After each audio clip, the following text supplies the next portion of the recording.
So today we have Dr. Phil Roe. He is the representative from Tennessee's 1st Congressional District, as well as the ranking member of the House Veterans Affairs Committee. Congressman Roe is also a medical doctor and a U.S. Army veteran.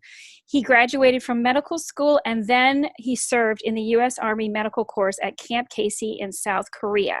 So welcome to the show. Thanks, Jennifer. Thanks for having me on. I love having you on. And Memorial Day has a very different meaning this year, but I wanted to start from the beginning because I think a lot of times people don't know your history. And so I would love for you to share a little bit about your story of what inspired you to not only be a medical doctor, but also to serve in the U.S. Army in the Medical Corps.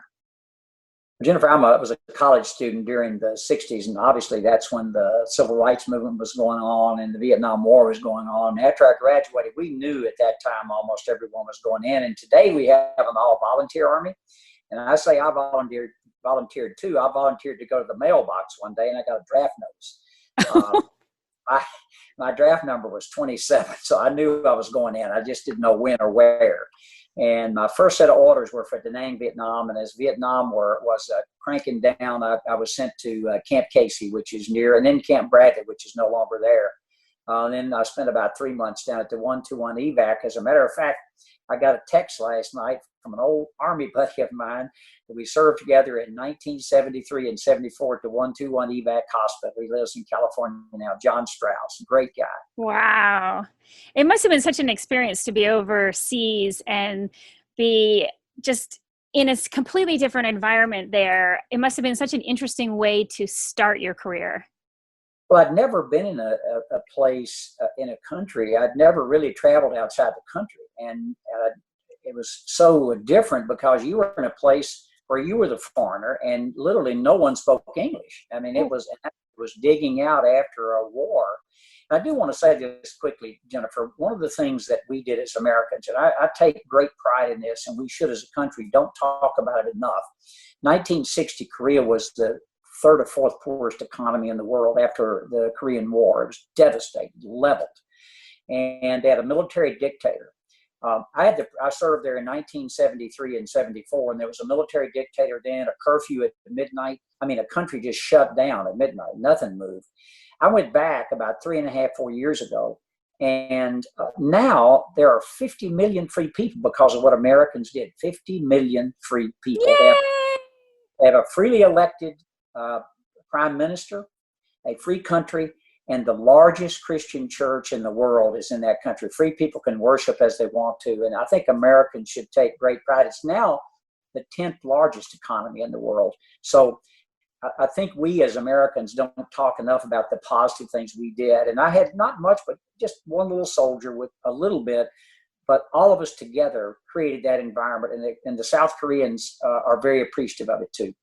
Well, I really appreciate you saying that because that's something that especially right now in this coronavirus pandemic, so many people are just really focused on fear and they're just, and quite frankly, losses. And I think it's so important that we look at the wins that we've not only have now, but even that we've had in history as Americans, because it just feels very overwhelming.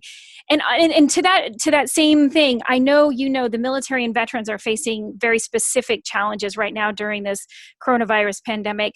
Unemployment as well as just lack of health care are two major issues that are facing the whole nation.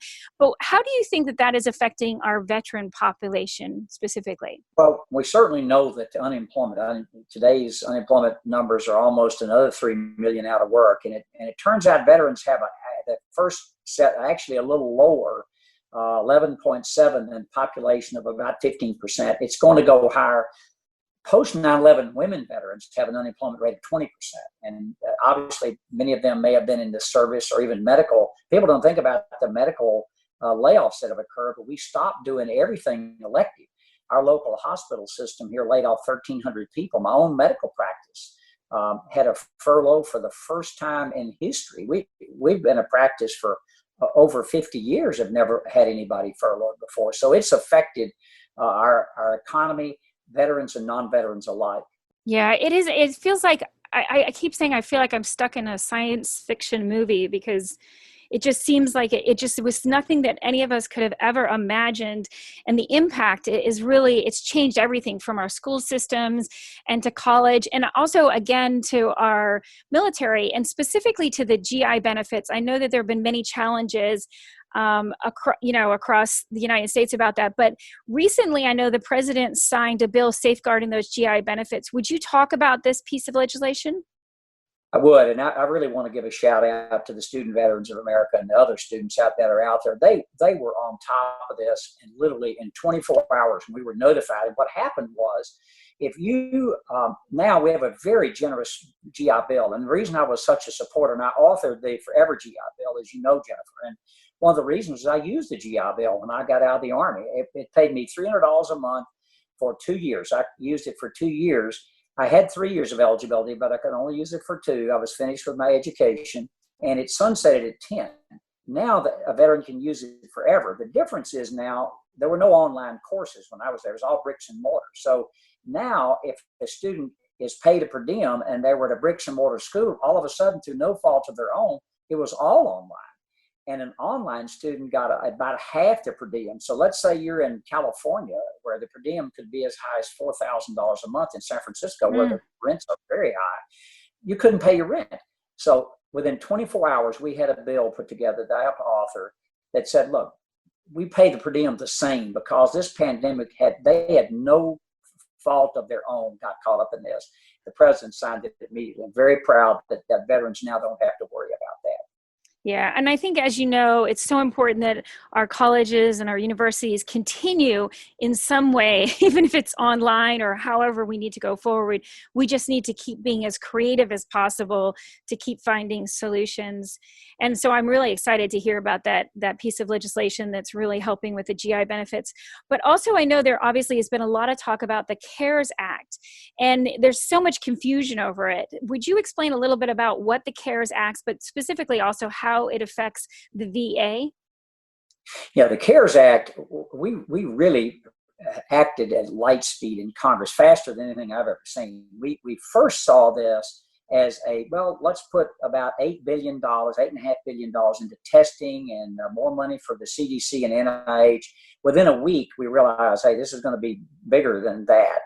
Passed a second bill that had a paid family medical leave if you were affected by coronavirus, and literally within a week of that, a $2.2 trillion bill that helped protect individuals, which is by a $1,200 check for individuals, $2,400 for a married couple, and $500 for students, for dependents, and also enhanced unemployment. That's what we did for individuals. For businesses, we passed the payroll protection plan, which helped provide funds to keep people working, also working capital for larger businesses, and also $100 billion for hospitals, especially rural hospitals who were struggling. So it's a much more than that, but just in a nutshell, that's what that CARES Act did. And for veterans, it was almost $20 billion of extra money for the veterans. And let me, Jennifer, very quickly, when I got to Congress in 2009, as a very old freshman, I might add,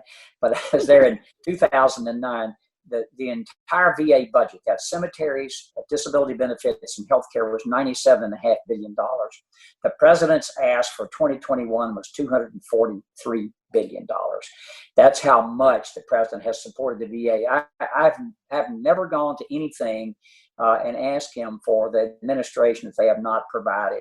And I was just pointing right over my shoulder is a picture of us signing the Mission Act that the president signed very proudly. So the VA did a good job, and I want to preparing for coronavirus. Everybody ran short of PPEs.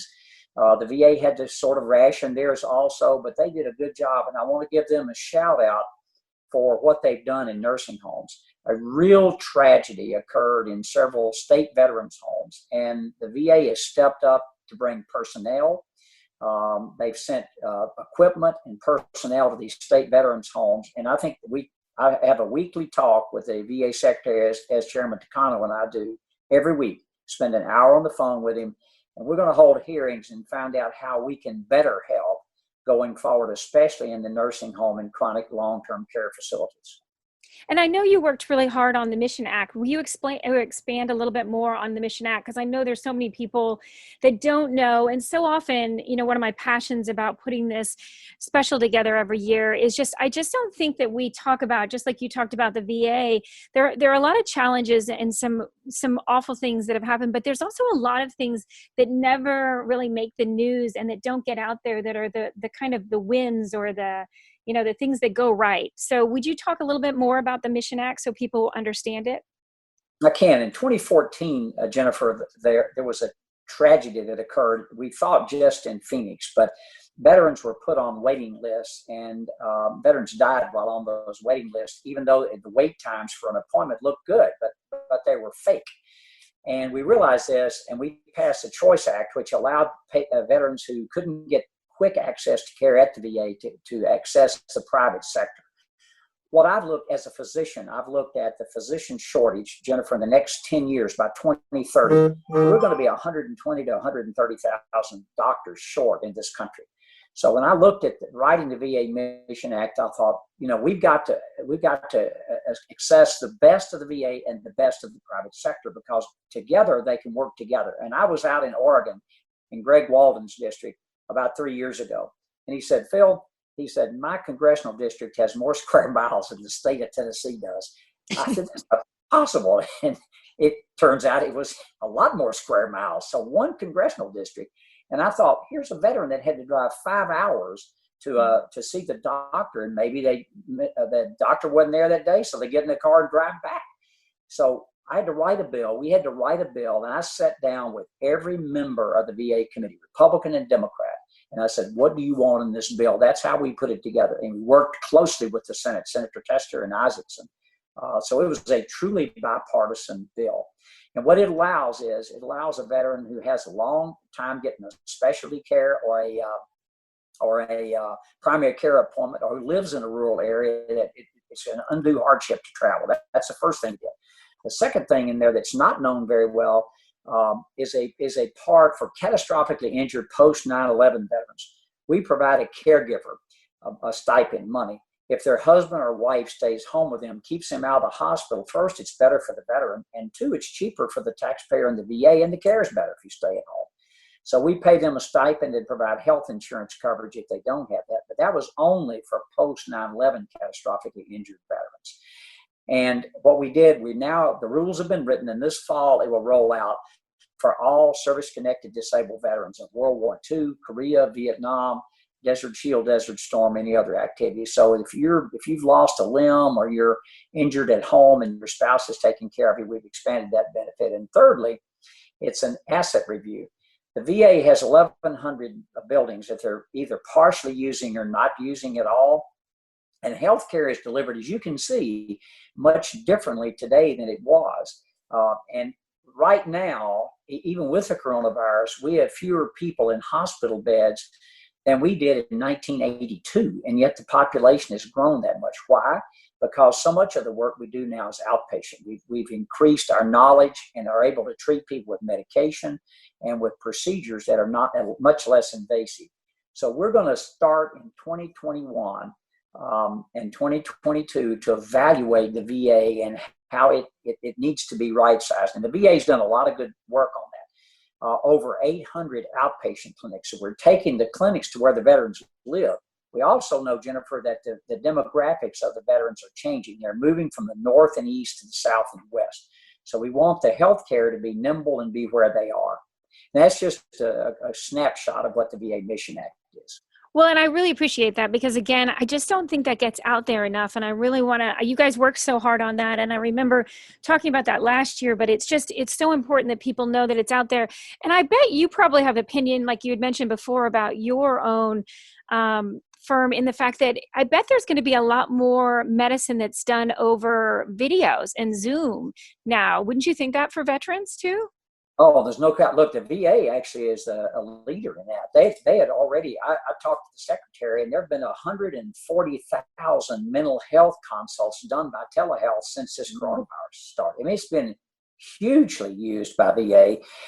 Actually, I have a bill with Dr. Schreier, Kim Schreier from Washington State, a Democrat, that says that during this pandemic that private health insurers should pay the same for telehealth because people are afraid to come in. Let me give you an example. My own practice, which is a large practice, 200 doctors and nurse practitioners, 850 employees.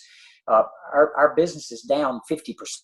Our outpatient walk-in clinic, which is heavily used, the traffic's down 80%. So patients are not coming in. Diagnosis of cancer, Jennifer, in this country are down 30% since this pandemic started. Cancer hadn't gone down 30%. Right. The patients are not coming in. Right. And in our own hospital system here, which is a large system, the fourth largest employer in the state of Tennessee, the ballot system that I worked at, chest pain admissions are down 50%. So people are not coming in, and hopefully we'll be able to get them back in the system and get people, because I worry about not only the effects of the coronavirus, its effect, but the effect of people not getting care. Dr. Roe, you also mentioned something I think that is so important to mention as well, and that's the mental health. Right now with coronavirus, and especially with veterans who, either have post-traumatic stress or quite frankly have physical, like they're missing limbs, they have different wounds of war, so to speak.